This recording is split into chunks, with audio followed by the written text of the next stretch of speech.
Allez, vite fait, en espérant qu'on voit bien, mais j'ai l'impression que oui. Alors, petite vidéo sur l'historique vite fait de la ferme et des aménagements du coup que j'ai fait au niveau du pâturage et de la chèvrerie. Donc là, en fait, c'est la ferme qu'on voit. Donc là, c'est le côté habitation. On a le côté hangar avec les chèvres.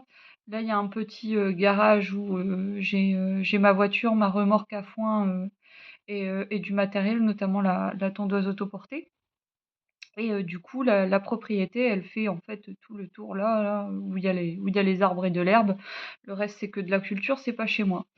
Donc voilà. Et la pointe là, le verger, là où elles sont sorties aujourd'hui, parce qu'il y a encore fait une météo catastrophique aujourd'hui. Hier, il a fait beau, mais c'est vraiment la seule journée qu'on a eu de correcte. Sinon, c'est pluie.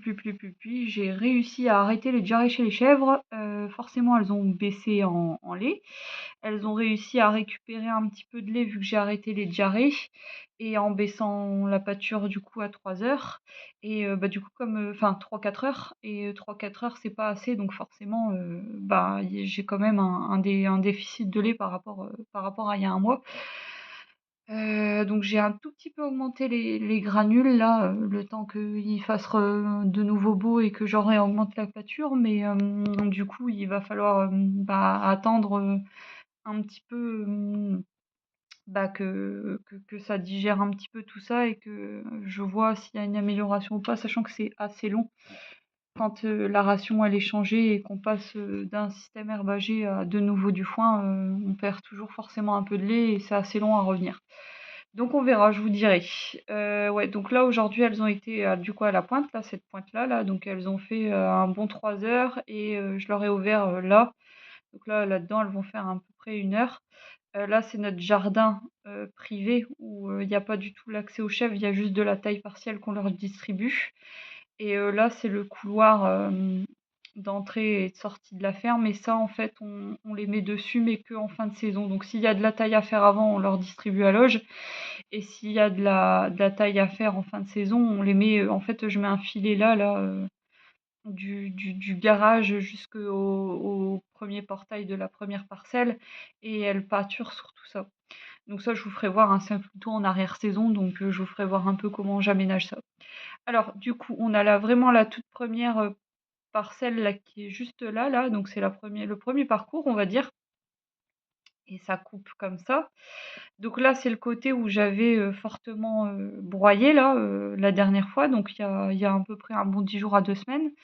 Le premier couloir de sortie et une autre parcelle qui est juste ici où j'ai tapé dedans il y a pas tellement longtemps pour refaire un peu l'herbe aussi. Ensuite, il y a un deuxième couloir d'entrée et sortie de parcelle avec un parc là, un parc juste là, le fameux parc au bout et la fameuse pointe, en fait. Ça fait du coup une pointe vu qu'il y a le couloir qui arrive comme ça. Et du coup, là, on accède à la parcelle de la mare. Alors, sachant que les parcelles, donc il y a la parcelle de la mare, il y a la parcelle là, il y a la parcelle là du fond, là, que j'ai dû arrêter de mettre les chèvres dedans parce que ça montait trop haut et où il y a les deux boucs. Et ces trois-là font chacune 5 000 et ces deux-là font à peu près 2 000 et des bananes, donc 5 000 en tout, coupés en deux du coup. Donc du coup, après, on a un couloir comme ça là qui traverse la parcelle de la mare avec un parc que j'aménage là, un parc que j'aménage là, le mont, chez les poules. Ensuite, j'aménage un autre parc là. Ensuite, ça fait 2 parcs, un et 2 comme ça. Et ensuite, des parcs dans pas le couloir d'accès entrée-sortie, mais le couloir côté haie, que je sépare en 2 voire en 3 selon la pousse de l'herbe. Et du coup voilà tous les petits parcs en fait à quoi ça ressemble côté mare.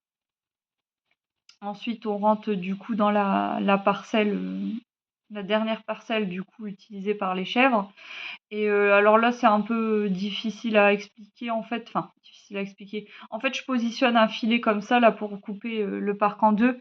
Et après, je fais des parcs comme ça là en, en couloir également. J'en fais 4 de ce côté-là.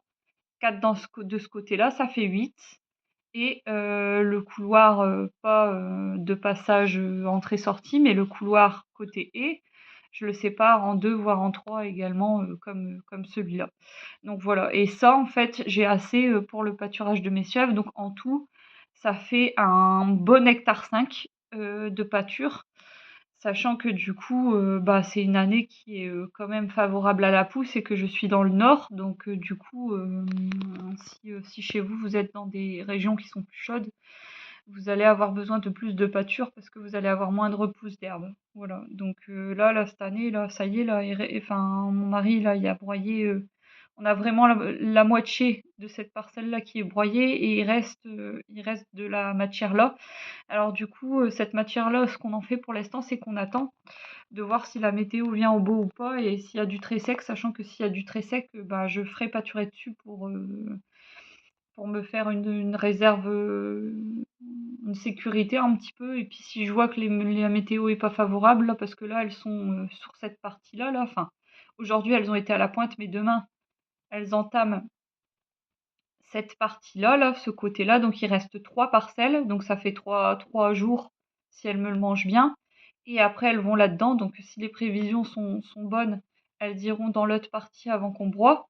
Et si les prévisions sont pas terribles, terribles, ça a déjà poussé en fait là où j'avais broyé la dernière fois, donc je les sortirai là.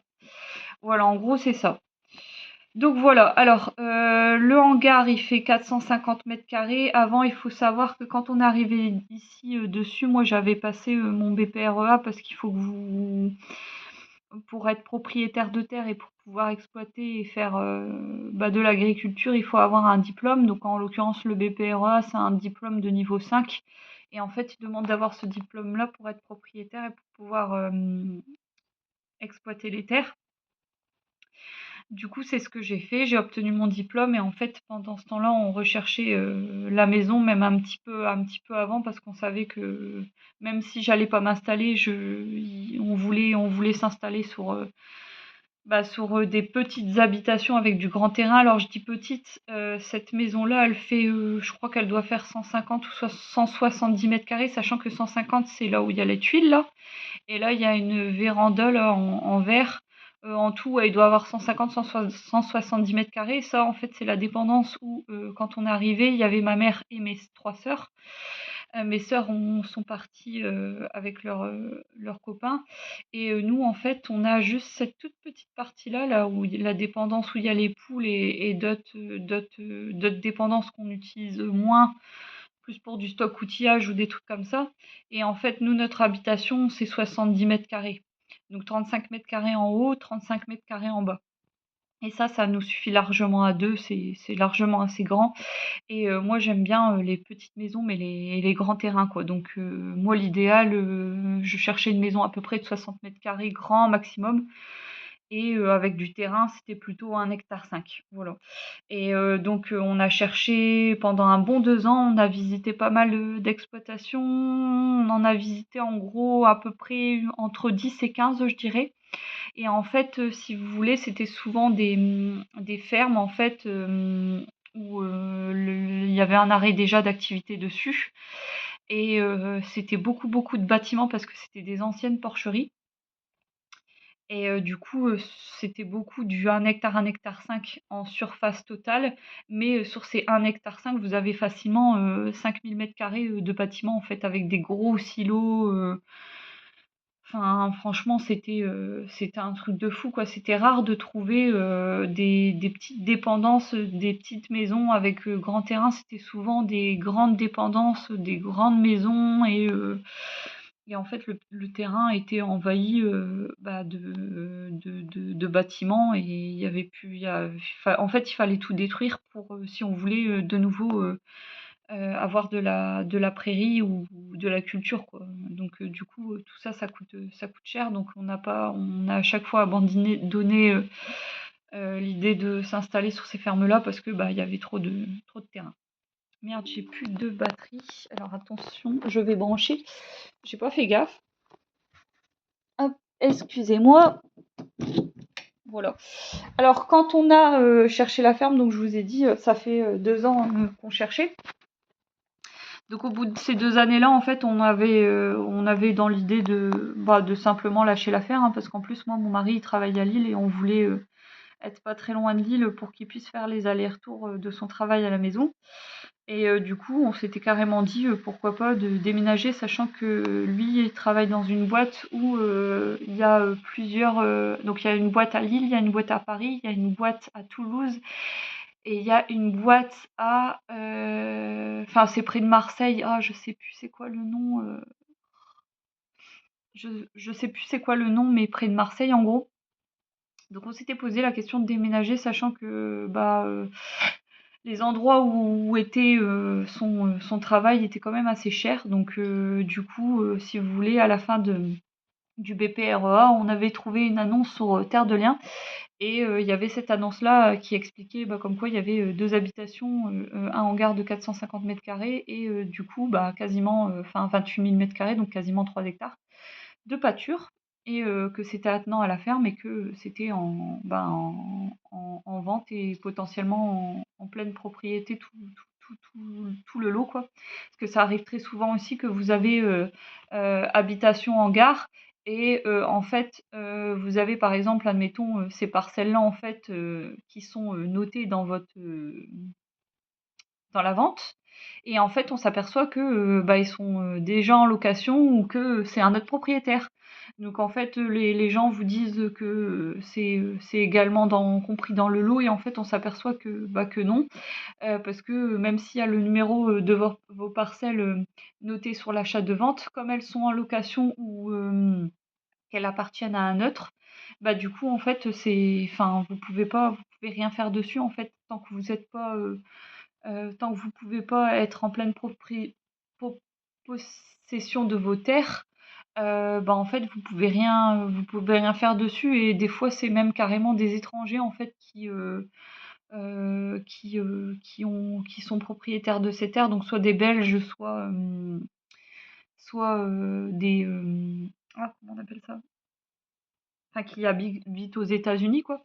Donc la personne, elle vous dit que ça fera partie de la vente du terrain. En fait, on s'aperçoit que c'est pas vraiment le cas, quoi. Enfin, il y a beaucoup il faut faire gaffe avec ça parce qu'il y a beaucoup de gens en fait qui vont vous faire miroiter des choses et en fait il faut bien creuser pour bien voir que finalement en fait vous pouvez rien en faire, quoi. Même si vous êtes propriétaire acheteur et que c'est le numéro sur votre parcelle de votre parcelle qui est noté sur le contrat, en fait vous pouvez pas forcément y faire quelque chose parce que il y a déjà quelqu'un dessus, quoi.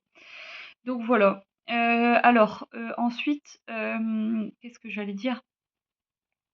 Oui, donc ça et ouais, donc en fait, sur l'annonce, il était marqué à peu près la ferme, donc on a été, visiter et en fait, on n'en croyait pas trop nos yeux parce qu'en fait, il y avait déjà du coup ce bâtiment-là, il y avait déjà ce bâtiment-là, il y avait déjà les 2 habitations et les dépendances. Alors les abords de la ferme et tout ça, je ferai une autre vidéo dessus, mais ça ressemblait pas du tout à ça, hein. On pouvait pas du tout passer sur les côtés, c'était rempli de cornouillers, de gravats, de ronces, il y avait du gravat jusqu'à peu près là, à peu près, je dirais. Donc on pouvait même pas clôturer, enfin c'était pas du tout clôturé, enfin il y avait beaucoup d'arbres, mais les arbres ils étaient fort étouffés entre eux, ils faisaient beaucoup de bois, pas beaucoup de feuilles, enfin on a tout remis d'aplomb au fur et à mesure des années. Mais en gros, les bâtiments, ils étaient déjà viables et emménageables en l'état.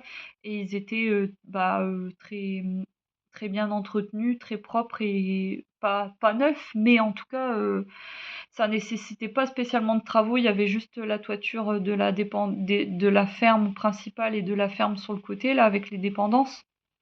Mais sinon, à part ça, franchement, c'était OK, quoi. On pouvait déposer nos bagages et habiter dedans sans problème. Donc avant, ici, ils faisaient des fraises bio et du tabac bio. Et le monsieur, il a pris sa retraite. Il a eu un pépin de santé parce qu'avant, il faisait les bouillies bordelaises pour les vignes. Et donc, il a chopé la sclérose en plaques. Il est en fauteuil roulant. Il a pris sa retraite. Et en fait, quand il a pris sa retraite, il faut savoir que quand vous êtes agriculteur et que vous n'avez pas de repreneur, pas d'héritier repreneur, vous pouvez au moins choper ces 4, je crois que c'est 4 ou 5 hectares grand maximum, mais attenant à la ferme. Ça veut dire que là, par exemple, s'il y avait que cette parcelle-là attenant à la ferme et qu'il avait, je sais pas moi, cette parcelle-là qui faisait genre 2 hectares, donc en tout, c'était 3 hectares. Mais si par exemple ça lui appartenait pas, comme c'était pas attenant à la ferme, du coup, en gros, il pouvait pas être propriétaire. Alors là, j'explique mal parce que je sais pas si je peux vous mettre en grand. Je vais vous réex bah, je ah si, là. Voilà, nickel. Voilà, alors je disais celle-là, mais en fait, c'est pas vrai puisqu'elle est attenante à la ferme, hein. Mais, pour expliquer, en fait, admettons qu'il avait une petite parcelle autour de chez lui, par exemple, qui faisait, 1,5 hectare et que cette parcelle-là lui appartenait, mais que cette parcelle-là était à un voisin. Du coup, comme elle est plus attenante à la ferme, il pouvait pas le prendre pour sa retraite. Il faut vraiment que l'agriculteur qui veut récupérer ses terres sans héritier ou sans repreneur directement à sa retraite qui reprenne la ferme. Et ben, en gros, il peut choper 4 ou 5 hectares maximum, vraiment attenant au bâtiment, quoi, enfin à la ferme en elle-même. Donc voilà. Donc là, en fait, c'est pareil, hein, là, c'est un propriétaire de mon voisin qui a des cochons. Là, là et là, c'est un propriétaire qui est par là-bas, qui est voisin aussi, hein, et en fait, qui loue du coup celle-là et celle-là à l'ancien proprio, ici. Et en fait, comme il était encore en bail, et du coup, le vrai propriétaire a sauté, hein, parce que son bail n'était pas fini. Et du coup, il a pu choper les terres comme ça, le gars. Mais sinon, on aurait pu avoir cet espace-là ou cet espace-là en plus de maximum 5 hectares. Mais 5 hectares, voilà, on aurait par exemple pu s'équiper et faire du foin avec, par exemple. Alors que là, et encore, j'avais entendu un gars qui parlait, lui, il était en poule pondeuse et poulet de chair bio. Et je sais plus si c'était poule pondeuse et poulet de chair, mais en tout cas, il était en poule. Et lui, en fait, il dit que de toute façon, en dessous de 5 hectares, ça vaut pas le coup de se mécaniser par rapport au coût des machines et à ce que ça coûte de faire du foin et à ce que ça rapporte de faire du foin, ça vaut pas le coup, même en autoconsommation ou même à la revente, peu importe. Il faut commencer à être entre 5 et 10 hectares pour que ça commence à devenir intéressant. Et moi, je trouve qu'il a pas tort, parce que vous allez vite payer dans les 20 000 euros pour un tracteur plus les outils, et avec le temps de travail et entretien et le gasoil, hein, qui demande pour faire du foin. Et puis en fait, quand vous calculez le coût total de ce que vous allez produire, et en fait, vous n'allez pas réussir à amortir vos investissements, ça va être trop faible. Et du coup, vous aurez amorti votre matériel quand il sera vieux, quoi, en gros. Donc, du coup, si vous devez réparer ou changer le matériel, vous êtes reparti, alors que vous avez à peine tout juste amorti le matériel, quoi. Donc, du coup, je sais même pas si avec des hectares en plus, on aurait pu faire du foin, mais c'est clair qu'en tout cas, on aurait eu la capacité d'avoir plus de fourrage pour cet hiver pour nous, et à pas aller le chercher ailleurs, quitte à payer quelqu'un pour nous le faire, quoi. Donc voilà. Voilà à peu près la ferme à quoi elle servait avant. Et du coup, la dame, elle voulait absolument que ça reste dans le domaine agricole. Et c'est pour ça, en fait, qu'on a trouvé un bon compromis. Donc, on a acheté la ferme en, en emprunt personnel. Donc, elle nous a coûté 300 000 euros. 300 000 euros, sachant que il y avait 2 habitations, 3 hectares. Un grand hangar de 450 mètres carrés avec un garage de 150 mètres carrés, une grande cour pour que des tracteurs et des camions puissent venir livrer, donc c'est pas négligeable. Il y avait du matériel aussi, donc elle nous a laissé une débroussailleuse plate, elle nous a laissé une tondeuse autoportée, elle nous a laissé un motoculteur et quelques outils comme ça à droite à gauche, quelques petits outils à droite à gauche et même elle nous a laissé de la vaisselle et tout ça. Alors elle, comme elle a déménagé dans le sud, en fait, on lui a dit que si elle avait pas le temps de vider, on le ferait pour elle. Et en fait, il y a des trucs qu'on a gardés, hein, des meubles et tout ça, on s'en est servi en même temps, hein. C'était nickel. Donc du coup, ça a fait quelques années de plus. Il y en a encore qu'on a encore gardé maintenant. Donc voilà. Et après, donc du coup, on a tout vidé le bordel parce qu'il y avait beaucoup de bordel, hein. Donc on a mis plusieurs mois avant de vraiment réussir à tout nettoyer parce que elle avait laissé quand même beaucoup de trucs. Et ensuite, il a fallu, du coup, je vous dis, nettoyer les abords extérieurs parce qu'il y avait rien qui était fait.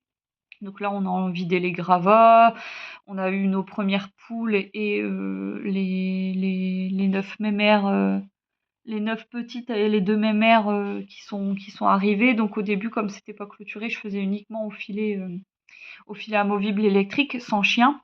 Donc je peux vous dire qu'il a fallu bien les sociabiliser pour qu'elles suivent correctement et pour les mener parce que c'est pareil, le filet, je le déplaçais euh, quasiment tous les jours, je dirais tous les 3 jours, je le déplaçais et puis il fallait qu'elle me suive, quoi.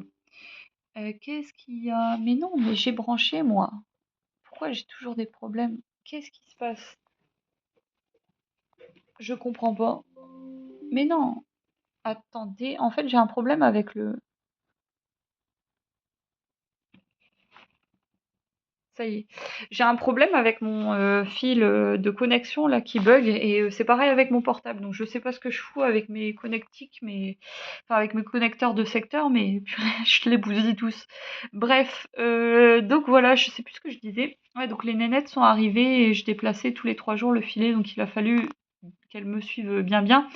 Et donc grâce aux poules et aux chèvres, on a commencé à grignoter petit à petit, que ce soit l'herbe et que ce soit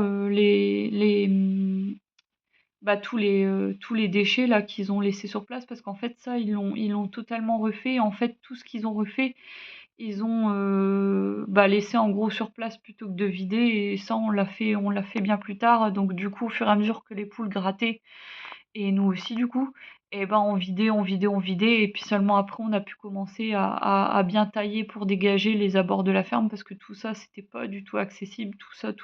Enfin, même là, elle avait fait un potager de, je crois que c'était 2000 m², il y avait plein de bâches partout, on a tout vidé. Enfin, c'était du sacré boulot. Par contre, tout ce qui est clôture fixe, on a fait appel à une entreprise parce qu'on se sentait pas de faire les clôtures, sachant qu'il y avait plus d'1 kilomètre de clôture à faire en plusieurs parts différentes avec des barrières de 4 mètres pour passer un engin agricole. Et du coup, ça, on a fait faire par l'entreprise. Alors, c'était prévu qu'on le fasse et on l'a calculé quand on a acheté la ferme.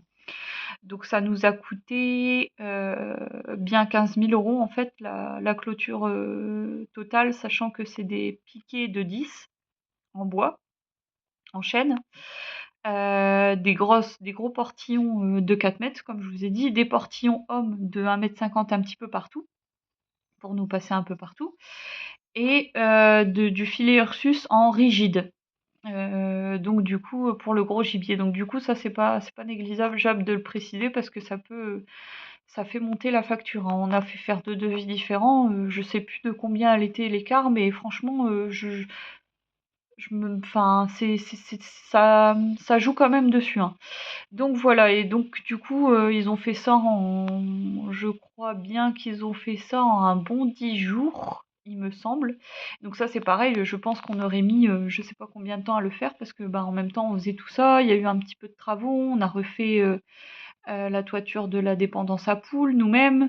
On a tout vidé parce que, bah, c'est pareil là, dans ce hangar-là, c'était un ancien, tailleur de pierre qui louait ça et en fait, il avait fait une espèce de bâtiment de 70 carrés, une espèce de petite maison là, de 70 carrés à l'intérieur.